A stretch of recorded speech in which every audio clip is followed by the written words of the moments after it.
démocratique du Congo. Comme vous le savez, dans exactement un mois, soit le 19 novembre 2023 à minuit, sera officiellement lancée la campagne électorale sur toute l'étendue du territoire de la République démocratique du Congo.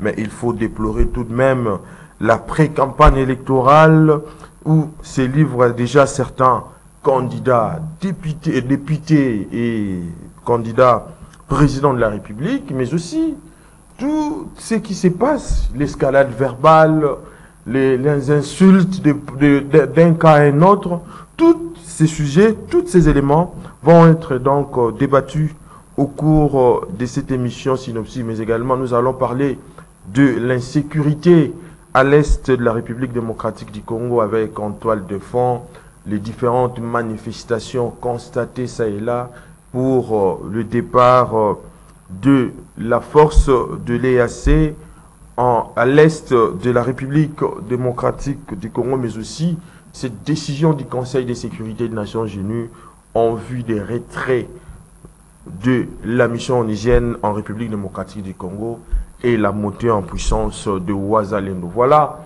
c'est deux sujets qui vont être débattus au cours de cette émission Synopsis. Comme invité, Synopsis reçoit ce jour Corneille Mulumba. Il est donc pionnier de l'Union pour la démocratie et le progrès social. Bonjour Corneille Mulumba. Bonjour M. Eddy. En face de lui, votre mission a le réel plaisir de recevoir, je dirais même, c'est aussi un habitué de cette émission. Il s'agit donc de M. Yves Manjoko, cadre de l'ECD, cette formation politique chère à Martin Fayoulou. Bonjour M. Manjoko. Bonjour, merci pour l'invitation. Très bien. Je crois que notre décor est planté. Nous pouvons commencer avec l'émission. M. Corneille Mulumba, je commence d'abord par vous. Je vous en prie. Comment voyez-vous d'abord les procès électoraux en cours en République démocratique du Congo? Comment vous voyez la manière dont se préparent ces élections qui se profilent à l'horizon? Moi, j'ai l'impression que les choses évoluent par rapport à ce qui est établi. Je veux dire, par rapport au processus, n'est-ce pas? Les choses semblent évoluer, même si il resterait une inquiétude quant à la finalisation du financement, puisque manifestement, le président de la CENI dit que oui, tout évolue bien, mais ils ont dû emprunter de l'argent. S'ils empruntent, c'est que, comment dirais-je, le gouvernement n'a pas donné. Et qu'est-ce qui se passera-t-il si, d'ici la fin, le gouvernement ne trouve pas le moyen de financer, de leur donner, s'il ne leur donne pas les moyens, que va-t-il se passer? Donc, il reste là une incertitude, mais les choses semblent évoluer. Mais comme je l'ai toujours dit, moi, mon problème, c'est le processus électoral lui-même qui doit être changé. Notre système électoral, je veux dire. Notre système électoral n'est pas adapté. Pourquoi? Parce que nous sommes un sous-continent qui n'a ni route, ni chemin de fer, ni courant électrique, ni pont, ni quoi que ce soit. Nous prenons un système électoral qui est appliqué en Europe et nous le plaquons chez nous. Donc une démocratie à l'occidental. Mais ce n'est pas adapté. Donc ça veut dire que on se trouve avec des élections qui vont nous coûter 1,1 million ou 1,1 milliard ou bien 1,5 milliard de dollars, n'est-ce pas? Dans un pays qui a un minuscule budget, nous avons une population considérable. Comment est-ce qu'on peut faire en sorte que les gens qui vivent dans les villages... Mais vous préconisez quoi? On change les systèmes ou bien on élague les processus électoraux? Non, on ne sait pas élaguer le processus ici. On ne sait pas élaguer. Mais je pense, parce que je l'ai dit depuis longtemps d'ailleurs, je pense que pour les élections suivantes, nous devons nécessairement faire tout pour confier à nos professeurs d'université, à nos sociologues, à nos statisticiens et autres, de réfléchir sur un système électoral plus adapté à ce que nous sommes. C'est-à-dire que pour moi, il faudrait avoir un système électoral qui envoie des élections qui ne coûtent pas 250 millions de dollars et en plus où on peut procéder par échelon pour que au niveau des villages, on vote des personnes qui elles-mêmes vont voter d'autres personnes, ainsi de suite, pour que lorsque nous arrivons au Parlement, qu'on ait des personnes qui ont des compétences réelles et qui sont formées pour ça. Là, ça demande que l'on puisse révisiter en fait la Constitution en vue d'assurer une meilleure adéquation de ces certaines vertus constitutionnelles. Mais la Constitution, c'est notre Constitution. Si nous estimons qu'il est nécessaire de modifier ceci ou cela, nous devons le faire. Et je pense de toute façon qu'il y a pas mal de choses à réparer dans notre Constitution. Oui. Donc moi, je suis pour. Mais cela ne veut pas dire qu'on doit le faire pour ces élections ici. Mais on doit l'envisager, on doit l'étudier, on doit confier à des commissions gouvernementales ou des scientifiques d'étudier les possibilités d'adapter notre Constitution à notre réalité. Je dis toujours que notre Constitution, c'est notre manière de faire notre lit pour dormir. Donc, la Constitution, on l'a fait pour nous, pas pour les autres. Et s'il y a des choses qu'il faut retoucher, retouchons-les. C'est un bien commun, hein, n'est-ce pas? Monsieur Yves Banjoko, je reviens à vous. C'est dans quelques, je dirais, quelques semaines hein, que l'on va lancer la campagne électorale en vue des élections qui se profilent à l'horizon en République démocratique du Congo. Mais on déplore tout de même ces pré-campagnes constatées ça et là par certains candidats présidents de la République. Comment interprétez-vous ces problèmes? Il faut appeler le chat par son nom. C'est M. Félix Tshisekedi qui s'est lancé en pré-campagne. Mais Martin Fayulu aussi, il a effectué un périple, je crois, au niveau des Bandundu. Oui, nous avons fait des meetings. Ça procède ouais. de la vie normale d'un parti politique, ça procède de la vie normale d'un politicien, de pouvoir discuter avec sa population, discuter avec ses sympathisants et dépeindre l'état des lieux de la nation. Mais c'est M. Félix Tshisekedi qui a placardé ses affiches dans toute la République, sur toutes les grandes artères et voilà, dans les médias qu'il contrôle, il se livre à ça, non pas que lui, mais tous ses acolytes de l'Union sacrée. Mais c'est pas seulement Félix, il y a aussi d'autres candidats comme Moïse Katumbi. Je ne sais pas pour Moïse Katumbi, mais moi, ce que j'identifie très clairement, c'est M. Félix. Seulement Félix Tshisekedi. Je l'identifie très clairement.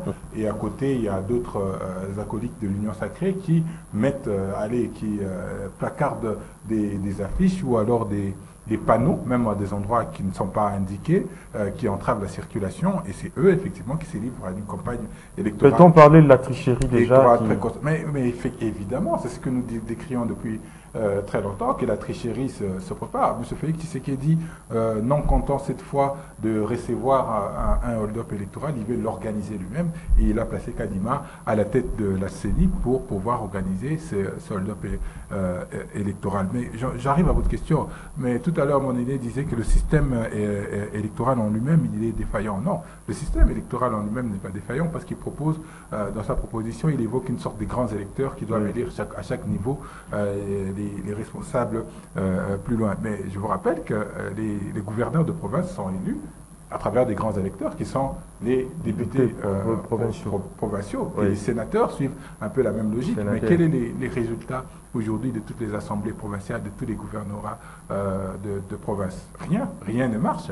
Donc la question n'est pas dans le système électoral. Il se pose un problème d'homme, en fait. Il se pose un problème d'application stricte de la loi. Et effectivement, l'homme congolais est un peu défaillant. Il faut qu'on se dise la vérité. Il faut remettre en question l'homme congolais et reconstruire l'homme congolais pour que, sur n'importe quel système pour lequel il sera appliqué, que ce soit l'intérêt général et l'intérêt commun qui prime.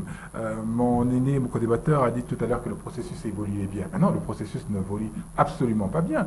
Pour preuve, la CENI a décrété depuis le 2 août qu'elle va délivrer des duplicata. Vous avez suivi Nanga Kadima à la CENI, à la TV5. On lui a posé la question de savoir combien de personnes sont concernées par l'obtention du duplicata. Eh bien, il ne sait pas tout. Tout simplement, il ne sait pas. Et aujourd'hui, ce qui se passe, c'est que dans les antennes de la CENI, ils sont en rupture de stock. C'est-à-dire qu'il n'y a plus de cartes pour délivrer des duplicata à la population qui vient en chercher. Donc ça veut dire que le processus dans son ensemble est vicié. Parce que si aujourd'hui, l'obligation de fournir des cartes, des duplicata à la population, allez, si disons ça concerne 20 millions de personnes, est-ce que vous pensez qu'avec les antennes seules, nous aurons les temps matériels suffisants pour qu'avant le 20 décembre, la population puisse aller voter? Et qu'adviendra-t-il si, d'aventure, quelqu'un se présentait dans un bureau de vote avec une carte qui s'est effacée, avec un visage qui ne se voit pas? Qu'est-ce qu'on fait de ces électeurs? Comment on gère? Donc le processus dans son ensemble... Est-ce que ça va être ainsi? Mais j'imagine, si aujourd'hui il y a rupture de stock dans les antennes pour délivrer des cartes d'électeurs, si M. Kadima ne sait pas combien de personnes sont effectivement concernées, il va se faire qu'on va arriver. Mais au 20 décembre, malgré tout ce que il va vous se faire, évoquez, on va arriver malgré au 20 tout ce que vous évoquez, Kadima nous rassure qu'il y aura élection dans les délais prévus par la loi. Ben, encore heureux. Moi, je n'ai pas besoin qu'il me rassure. La loi nous rassure, la loi nous l'impose, la loi nous dit qu'il faut que ce soit ainsi. Kadima, il peut raconter ce qu'il veut, c'est son problème. Mais simplement, nous disons quelque chose de fondamental. Si au 23 janvier 2024, à minuit, il n'y a pas élection, eh bien, M. Félix Tshisekedi ne va pas revêtir l'illégalité cette fois pour continuer à diriger ce pays, déjà qu'il est illégitime. Donc nous disons, si au 23 janvier 2024... Il est illégitime comment? Il est illégitime parce qu'il a usurpé le pouvoir. Vous ne voyez pas toute la bataille qui se livre aujourd'hui avec le camp de Kabila et maintenant avec Corneille Nangaa sur la question de la vérité. Mais Nangaa est revenu sur l'État pour bien justifier la chose, pour dire que c'est Félix Tshisekedi qui avait gagné aux élections. Il n'a jamais dit ça. Il a dit ça. Il a dit ça tout récemment. Il vient de monter au créneau. Il n'a jamais dit ça. Il n'a jamais tenu de propos que vous lui avez. Mais moi, je vous rassure qu'il vient de tenir. La CENI a déclaré M. Oui. Félix Tshisekedi vainqueur. Oui. Ah oui. Et nous, on dit que M. Félix Tshisekedi n'a jamais été élu et que sur la base du deal, avec...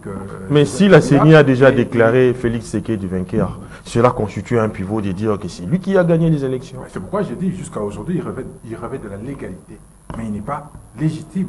Et au 23 janvier 2024... Selon vous, selon les idées. Et au 23 janvier 2024, à minuit, il revêtira maintenant l'illégalité. Donc il ne peut pas à la fois revêtir l'illégitimité et l'illégalité et penser qu'il va rester aux commandes du pays. Mais la loi est claire, les présidents restent en fonction jusqu'à l'installation effective du nouveau président. Ça, c'est l'interprétation avec les lunettes de Kabila. Il faut faire attention. Cet article ne s'applique que lorsqu'il y a des élections et des élections conformes. Vous savez, aujourd'hui, nous nous battons pour question de transparence. Mon aîné rappelait dernièrement qu'il était candidat à Lukunga, si je ne m'abuse. Eh bien, le combat que nous menons, c'est pour lui. Le combat que nous menons, c'est pour tous les candidats. Que ceux qui auront le suffrage, effectivement, véritablement exprimé, puissent exercer les fonctions régaliennes. Moi, je me demande, alors je m'interroge, pourquoi est-ce que lorsque nous disons, nous, ceux de la Mouka, que nous n'avons pas de représentants à la CENI.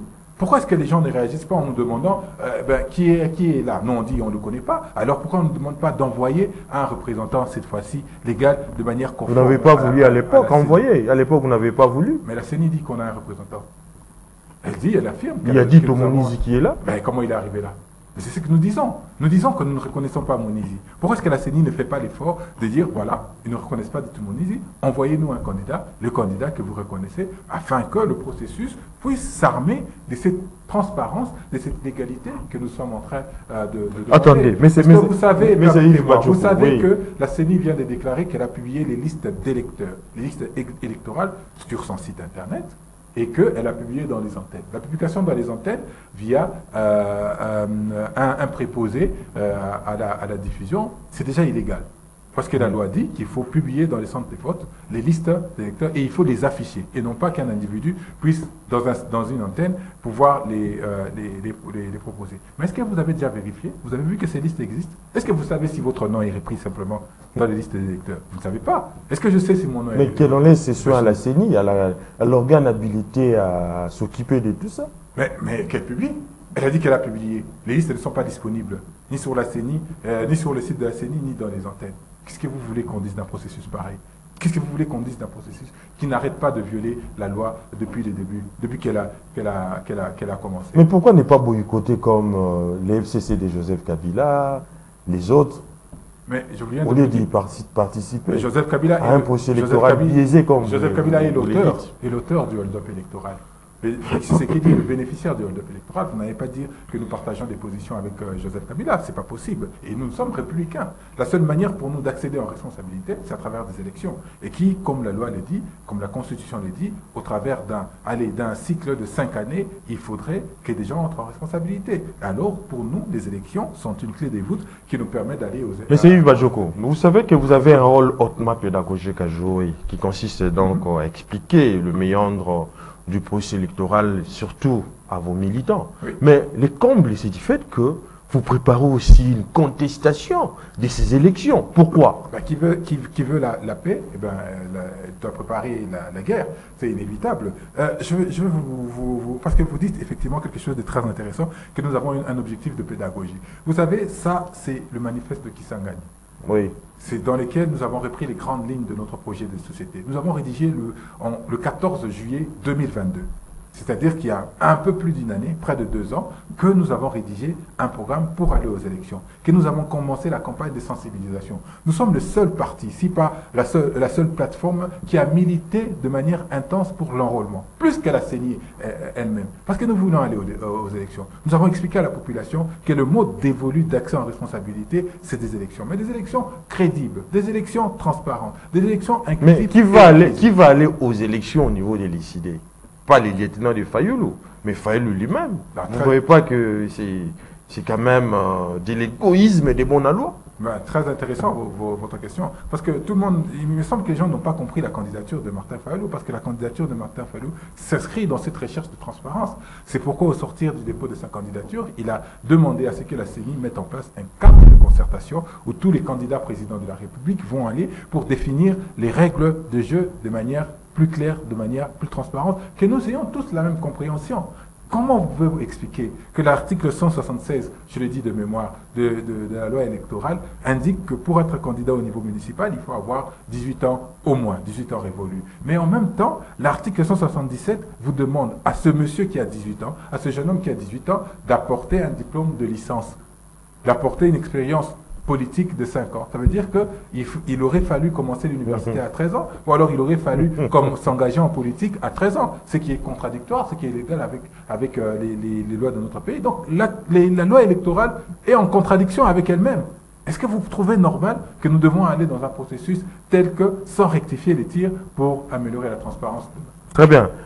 Monsieur Corneille Mouloumba, processus électoral toujours en République démocratique du Congo. Un autre problème qui touche à la mobilité des candidats et à un mois des élections, un problème de disponibilité des avions se pose au sein de la compagnie aérienne Congo Airways. Et si la situation ne change pas, vous ne voyez pas que plusieurs candidats connaîtront un sérieux problème de mobilité dans les Congos profonds? Mais ça fait partie un peu de tout ce dont j'ai parlé. D'abord, je voudrais préciser que vous me donnez raison quand vous dites que nous avons des sénateurs, vous avez des gouverneurs qui sont là et quel est le résultat. Mais le processus qui a conduit à leur élection est en soi mauvais. C'est ça que je veux dire. Quel est mon souci? Supposons qu'on fasse les élections, on commence par les villages.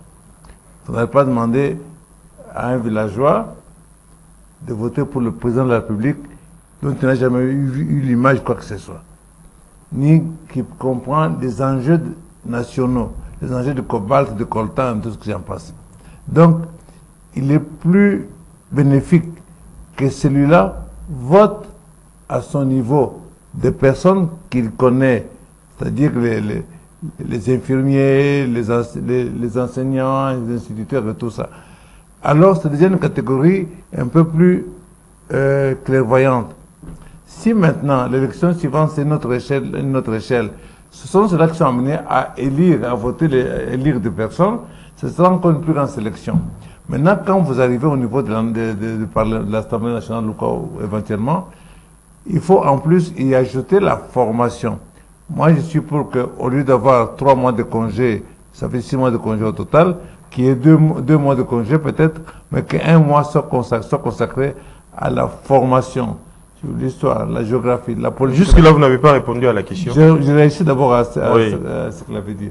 Donc, c'est pour ça que j'insiste beaucoup que le résultat final est le fait de la sélection qu'on en a fait auparavant pour avoir les meilleurs d'entre nous pour commander, diriger notre pays. C'est ça le souci que j'ai, pas autre chose. Ensuite, je voudrais, ça c'est un point de vue en tant que républicain, il y a eu les élections, la CENI a donné des résultats et la Cour constitutionnelle a confirmé des résultats. Je mets ça quelque part en rapport avec ce qu'on appelle la vérité judiciaire. Dans l'intérêt supérieur de la nation, pour éviter la violence, on accepte. On peut avoir ne pas y croire soi-même, on accepte.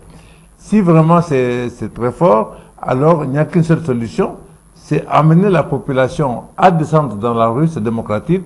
Et si on parvient en fait descendre dans la rue, nous sommes, je sais pas moi, 12 ou 13 millions à Kinshasa, si on fait descendre 10% de la population de Kinshasa dans la rue, il est un fait qu'aucun pouvoir ne restera en place. Donc, il faut aussi être crédible vis-à-vis de la population, être capable de la mobiliser pour orienter. Très bien, la répondez à la nationale. question. Répondez à la question. Bon. Quant aux mobilités des candidats. Mais il n'y a pas de miracle. La société est quasiment en faillite. Elle a beaucoup de difficultés. On fait quoi?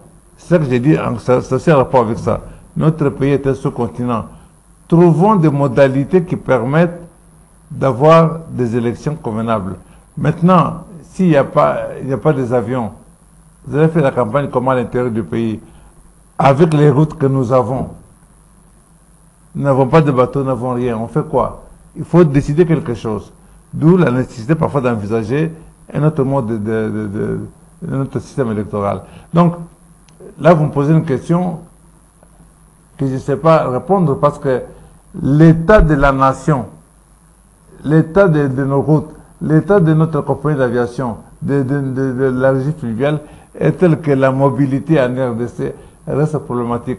Quelqu'un qui est à Bukavu pour venir à Kinshasa, il fait combien de temps? Et comment procéder? Mais non, les candidats qui n'ont pas de moyens, est-ce qu'ils sauront aller dans les Congo profonds pour battre campagne? Mais ils auront du mal à le faire, parce qu'ils vont y aller comment? Par route? Quelle route? Même s'il n'y a pas d'avion, on pourrait dire par route, mais par quelle route? Chemin de fer, il n'y en a pas. C'est ça la réalité du Congo. Et que lorsque nous établissons un système électoral, nous devons intégrer tout ça. Savoir qu'il y a des saisons de pluie, que des saisons sèches, et que pendant la saison de pluie, il est excessivement difficile de circuler à l'intérieur du pays. C'est une réalité. Alors assumons-nous en tenant compte de notre réalité infrastructurelle, si je peux m'exprimer ainsi, et adaptons notre système électoral.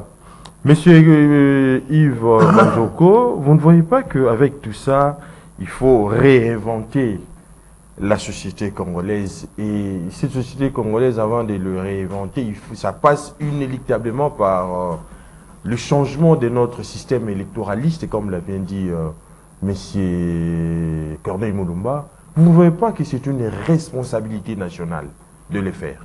C'est une responsabilité nationale que l'on dévoie, qui est dévolue par les élections à une personne. Lorsque ceux qui arrivent en responsabilité arrivent à leur responsabilité, elles ne seront pas rédevables de la population, mais elles seront rédevables des personnes qui les ont placées, et les centres d'intérêt seront placés différemment. J'entends bien ce que Corneille Mulumba évoque, la difficulté avec le système de transport, la question de la mobilité qui pose effectivement énormément de problèmes. Oui. Ceux-ci sont corollaires au choix que les gouvernants d'aujourd'hui ont pu opter. Vous savez, on construit un centre financier ici, pas très loin de vos studios. Et bien, le centre financier, il va coûter 300 millions de dollars. Avec 300 millions de dollars, ça fait 300 km de route. Où est-ce qu'on place le curseur de l'intérêt général? Est-ce qu'il faut un centre financier, ou alors il faut des routes pour la population, des routes asphaltées? Parce que si on va avec des routes en dessert agricole, je pense qu'on est même à 900 ou soit 1000 km. Est-ce qu'on place le curseur sur l'intérêt de quelques individus, un ministre qui aura des bureaux, des jolis bureaux, un ou deux ministres qui auront des jolis bureaux, ou alors on fait les 300 km de route. Lorsqu'on prend des mesures populistes, en baissant les prix des billets de transport et qui emmènent la société nationale à la faillite, eh ben, ce sont des corollaires au manque de vision, au manque de gestion du pays. C'est le système de prédation qui est mis en place. Mais il faut aussi savoir que l'ancien régime s'est posé la question de savoir l'ancien régime a légué quel type d'avion à l'actuel régime à travers ces sociétés dont on dirige. Vous savez, si on veut parler des questions d'avion, tout ça, c'est de la mascarade, parce que les compagnies d'aviation, pour la plupart, ils fonctionnent sur base de leasing. Le leasing, c'est-à-dire que vous faites une location avec possibilité d'achat au terme. Vous n'êtes pas obligé de payer, de débourser les 30 millions de dollars pour avoir un avion tout de suite là. Vous pouvez le louer, vous payez une petite quantité et vous évoluez. Mais je rappelle ici que M. Félix Tshisekedi a promis 8 avions depuis 2019. À fin 2019, il disait que les premières livraisons allaient arriver en 2020. Nous avons le chemin de fer. Pourquoi est-ce qu'on laisse le chemin de fer qui est un moyen moins coûteux et plus accessible à la population pour pouvoir reconstruire, relier nos différents territoires? M. Félix Tshisekedi avait annoncé un contrat de 10 milliards de dollars avec des Allemands pour refaire les réseaux ferroviaires. Pourquoi est-ce qu'on ne rétablit pas le bief navigable ici? Ce sont simplement des choix qui sont mal faits et qui orientent la population vers ces désastres. Pourquoi aujourd'hui M. Félix Tshisekedi se donne le privilège d'avoir un cortège avec 50 véhicules, avec des grosses cylindrées qui consomment énormément de carburant, alors que nous pourrons faire l'économie de ces moyens pour les investir? Il y a l'insécurité dans le pays, c'est tout à fait normal qu'un président de la République soit protégé de la sorte. C'est sa population. Pourquoi il a peur de sa population? Pourquoi est-ce que lorsque ces hommes passent, ils ont les armes pratiquement braquées sur nous? Mais à quelques jours des élections, vous ne voyez pas les menaces contre le régime, contre le président actuel? Mais c'est ça. Non, pas contre M. Félix Tshisekedi. Il va vivre. Nous ne voulons pas qu'il soit... allez, je touche du bois, il ne mourra pas. Il n'y aura pas d'attentat comme l'ont voulu certains. Il faudra qu'il vive et qu'il voie comment est-ce qu'un pays se gouverne de manière sérieuse lorsque nous aurons les responsabilités du pays, lorsque nous aurons les commandes de la République sur base d'un contrat, d'un projet que nous avons, d'une vision que nous avons pour ce pays, pour cette population. Nous allons faire les choix nécessaires. Un pays, on a l'impression qu'aujourd'hui la RDC c'est une génération. On a l'impression que c'est une génération spontanée. Non. Il existe par exemple des lignes aériennes congolaises. Elles existent jusqu'à aujourd'hui, qui détiennent encore certaines infrastructures, qui a des problèmes, c'est vrai. Pourquoi on ne relance pas de telles entreprises telles que les lignes aériennes congolaises? Il y a les lignes maritimes, il y a énormément... Mais vous oubliez qu'il y a plusieurs priorités dans le pays. On ne doit pas seulement se focaliser sur la relance de la société aérienne, d'autant plus qu'il y a l'insécurité à l'Est, où on doit chercher à résoudre ces problèmes. La question de la sécurité, c'est encore, il y a à boire et à manger, parce que lorsque M. Félix Tshisekedi arrive en responsabilité, il y a 2 345 910 km². Et aujourd'hui, il est un peu responsable, pas un peu, il est responsable de ce qui se passe dans la partie est de notre pays, qui consacre une certaine balkanisation. Et tout ça procède toujours, comme j'ai dit, de choix que nous opérons. Mais on arrive à terme du mandat. Je suis d'accord. On est d'accord avec la situation que dépeint mon co-débatteur. Il n'y a pas de route, il n'y a pas d'infrastructure. Mais qu'est-ce qu'on a fait durant ces 5 dernières années? Qu'est-ce qu'on a fait? C'est ça la bonne question. Combien de kilomètres de route est-ce qu'on a construit? Combien d'infrastructures est-ce qu'on a réhabilité? À la limite, même réhabilité. C'est ça les questions essentielles. Où est-ce que nous avons placé les curseurs? M. Félix Tshisekedi a placé son curseur à vouloir défendre le pouvoir qu'il a acquis de manière illégitime. Très bien. Il a préféré donner 500 palissades aux députés et 108 palissades aux sénateurs, ce qui fait un budget de pratiquement 40 millions à 45 millions de dollars. Ça fait 40 kilomètres de route. On a circulé. Mais il y a également les députés de votre formation politique qui ont réussi tous ces palissades. À l'époque, nos députés n'ont pas reçu ces palissades. Mbosso l'a bien signifié pour dire qu'il a donné 500 dupes aux députés. Ils sont au nombre de 500. Mbosso est le fruit de la dictature mobusienne que mon aîné a combattu depuis toutes ces années. Il ne faut pas le prendre en référence. Très bien. Monsieur Corneille Mulumba, oui. À quelques mois des élections en République démocratique du Congo. 2 mois. Oui. L'insécurité a battu son plein, mais on remarque aussi la montée en puissance de Ouazalendo qui récupère des territoires. Vous ne voyez pas que c'est une victoire pour la République démocratique du Congo? Mais d'abord, cette situation de sécurité à l'est du pays, nous en avons parlé à maintes reprises. Dis, mais ces M23, ils sont combien? Nous avons une armée de 150 000, si pas davantage, de soldats. Pour quelles raisons est-ce qu'on ne fait pas le minimum qu'on devrait faire? Par exemple, déployer dans cette partie du territoire 50 000 soldats congolais, puisque nous les avons. Pour quelles raisons est-ce qu'on ne dispose pas dans chacun de ces villages du Grand Nord, ne fût-ce que 10 soldats?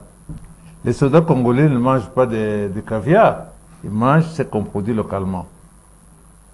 S'il y a 1000 villages, ça ne fera que 10 000 soldats sur 150 000. Donc ce n'est pas un problème. Nous pourrions ainsi sécuriser nos villages et nos concitoyens. Oui.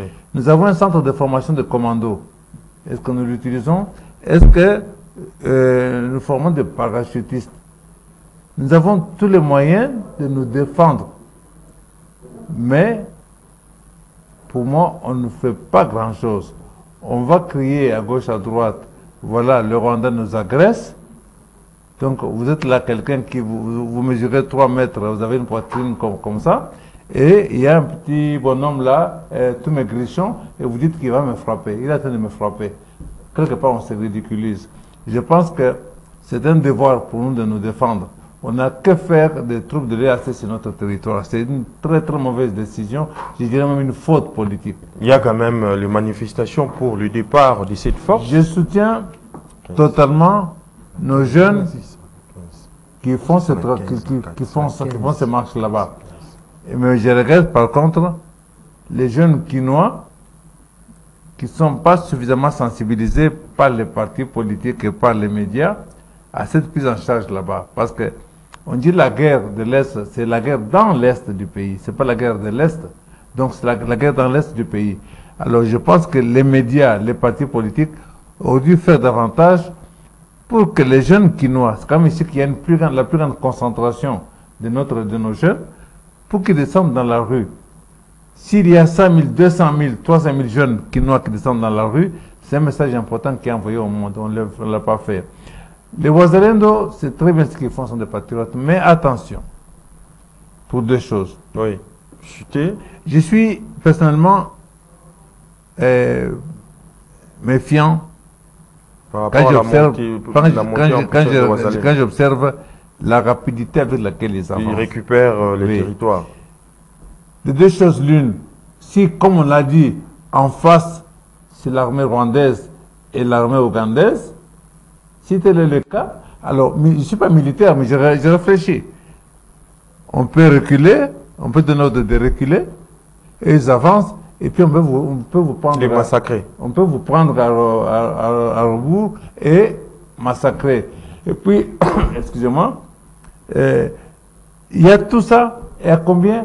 À 2 mois des élections. La MONUSCO est toujours là, les troupes de l'EAC sont là, et on doit organiser les élections dans notre pays. Et surtout, garder à l'esprit, ici à Maluku, de l'autre côté, vous avez l'armée rwandaise qui est là. Le Rwanda a acquis 120 km. Mais lorsque les Wazalais nous récupèrent les territoires, il y a le FRDC qui réoccupe ces territoires. Mais non, ne réoccupe pas, puisque vous avez les troupes de l'EAC qui font la zone tampon. Il y a les troupes de l'EAC qui font la zone tampon. Les troupes de l'EAC devaient... On n'a pas besoin de troupes de l'EAC. J'ai parlé de des territoires occupés par le Rwanda, ici, de l'autre côté du fleuve, à Maluku. Ça veut dire à Kinshasa, puisqu'on peut traverser notamment autant qu'on veut.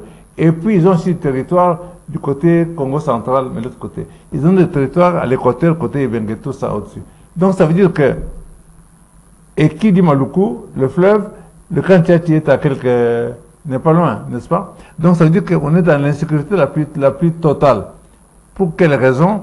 Pour quelle raison est-ce que lorsque des gens de M23 attaquent, de Kinshasa donne les ordres de reculer? Et le ministre de l'information qui dit c'était un repli stratégique. Repli stratégique pendant 2 ans. C'est-à-dire qu'on a mis notre pays en danger, gravement en danger.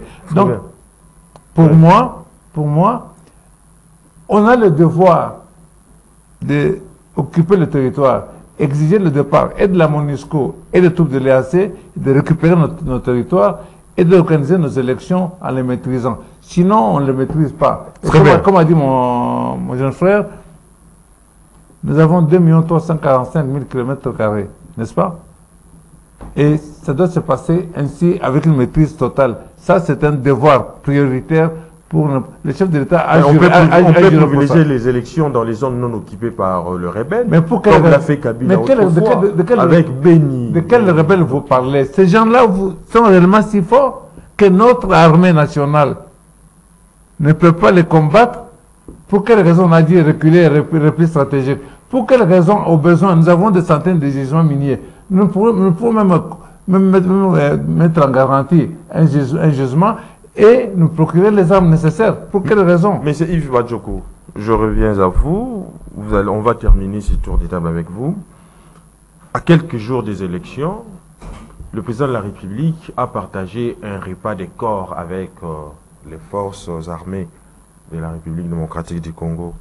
Le rapprochement entre Tshisekedi et l'armée nationale, est-ce le fruit de la paire ou d'un saut politique? Très intéressant votre question. Il faut vous interroger sur le momentum. Pourquoi est-ce que ça arrive maintenant?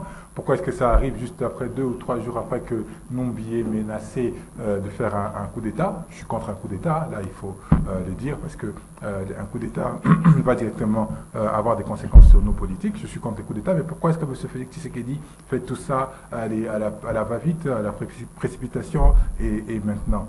Pour une fois, je suis heureux quand même d'avoir un co-débatteur avec toute la lucidité qui est de l'IDPS, mais qui a la lucidité nécessaire pour pouvoir faire une analyse. Il est de quel l'IDPS? C'est ça le problème. Quelle question?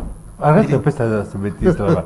Il n'y a pas mis l'IDPS. L'IDPS, c'est une idéologie et des valeurs. Et ces valeurs-là, nous les incarnons. J'espère encore que, et je suis heureux de voir quand même, et je veux vous inviter quand même à transmettre ces valeurs et cette idéologie aux plus jeunes, parce que tous les plus jeunes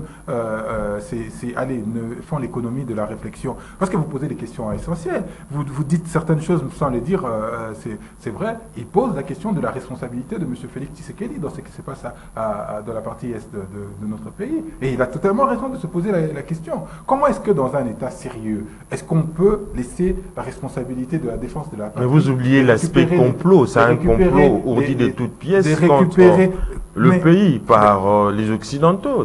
Vous me donnez, je vais vous lire ce que nous avons écrit dans notre manifeste, dans notre projet pour, en ce qui concerne une fois au pouvoir, vous serez capable de résoudre ces problèmes. Intégrité territoriale et pacification totale du pays. L'intégrité de notre territoire national ainsi que son corollaire, la paix, seront assurées par nous-mêmes Congolais. La première chose. Nous allons mettre en place un dispositif de défense avec une armée puissante et des services de sécurité efficaces. Car un État digne de ce nom ne sous-traite pas sa sécurité. Et malheureusement, M. Félix Tshisekedi en a fait que sous-traiter la sécurité de notre pays en confiant la responsabilité de la lutte contre les M23 à l'EAC. Aujourd'hui, ils ont prouvé leurs limites. Aujourd'hui, des propos de M. Félix Tshisekedi, ils ont prouvé leur connivence avec les groupes rebelles. Mais qu'est-ce qu'on fait? On nous dit que l'armée monte en puissance. Au lieu d'accorder la place à cette armée, on a des jeunes patriotes, soit-ils, qui se revendiquent patriotes et qui sont en première ligne pour récupérer les terres. Et qu'est-ce que notre armée fait? Qu'est-ce qu'on fait de la responsabilité première? Ils observent les faits tels que déclarés par l'accord de Nairobi. Dites-moi avec quelle arme? Parce que les Nations Unies nous ont dit que l'M23 était une armée bien constituée avec un dispositif militaire et des armes sophistiquées. Avec quelle arme est-ce que les Ouazalendo sont en train de se battre? Et surtout la bonne question, la bonne interrogation. La flèche à poison.